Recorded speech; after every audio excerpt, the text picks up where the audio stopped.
സ്നേഹദീപമേ മിഴി തുറക്കൂ.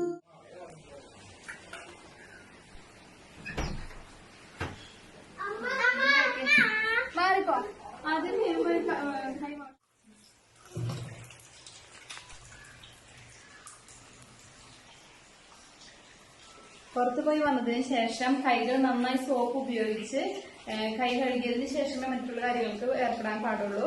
അത് പ്രത്യേകം ശ്രദ്ധിക്കണം. എല്ലാ പാത്രങ്ങളൊക്കെ ഒന്ന് കഴുകിയേ.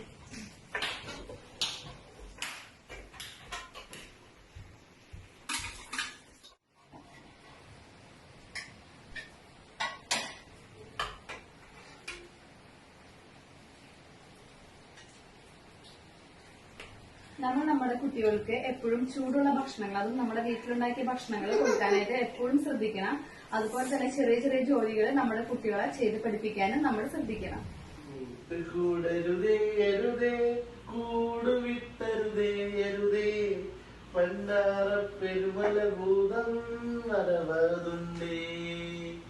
സ്വര പറയാനാളു വേണ്ട, കൈത്താളം കൂട്ടരുതേ, വന്നേ ഒരു മാരി മണ്ണിൽ വന്നേ പോട്ടെ.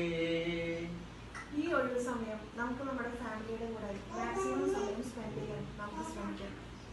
അതുപോലെ തന്നെ നമ്മുടെ കുട്ടികൾക്കുള്ള പല ക്രിയേറ്റീവ് സ്കിൽസ് വളർത്തിയെടുക്കാൻ നമുക്ക് അവരെ സഹായിക്കാം. നമ്മൾ ആവശ്യമുള്ള സാധനങ്ങൾ നമ്മൾ പറമ്പിൽ തന്നെ വെച്ച് പിടിപ്പിക്കും.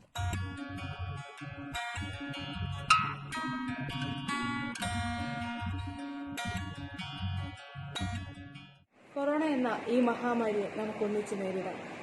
വീട്ടിലിരിക്കുന്ന ഓരോ സമയവും നമുക്ക് കൃഷിക്കായി കൂടുതൽ സമയം ചെലവഴിക്കാം. നല്ലൊരു ആരോഗ്യമുള്ള തലമുറയ്ക്കായി നമുക്ക് ഒരുമിക്കാം. Stay home, stay safe and stay home.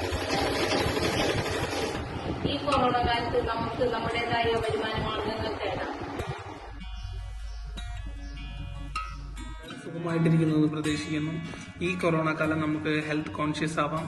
അതിനായി ധാരാളം വെള്ളം കുടിക്കുക, pH മൂല്യം അടങ്ങിയിട്ടുള്ള ഫ്രൂട്ട്സ്, വെജിറ്റബിൾ എല്ലാം കഴിക്കുക, ഭക്ഷണത്തിന്റെ കൂടെ ഇൻക്ലൂഡ് ചെയ്യിക്കുക.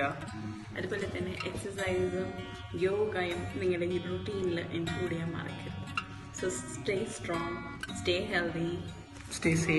ഇസ്രായേലിൽ നിന്ന് അപ്പോൾ ഇസ്രായേലിലെ ഇപ്പം സിറ്റുവേഷൻ എന്ന് പറഞ്ഞാൽ ഇപ്പോൾ കാണാമല്ലോ, ഇത് എല്ലാവരും പുറത്തുണ്ട്. ഏകദേശം 14,000-ഓളം പേർക്ക് ഇവിടെ പിടിവിട്ടു. 200-ഓളം പേര് മരിക്കാൻ തോന്നിട്ടു കേരളത്തിലേക്ക്. പുറത്തെ രാജ്യങ്ങളിലൊക്കെ ബുദ്ധിമുട്ടാണ്. അപ്പം എല്ലാവരും ഗവൺമെൻറ്റിൻ്റെയൊക്കെ ഇതൊക്കെ ഇൻസ്ട്രക്ഷൻസ് എല്ലാം പാലിച്ച് പോവുക. Stay at home and stay safe. Hats off to all those who have sacrificed their lives and their service to humanity. Let us all stand together and overcome this crisis. God bless.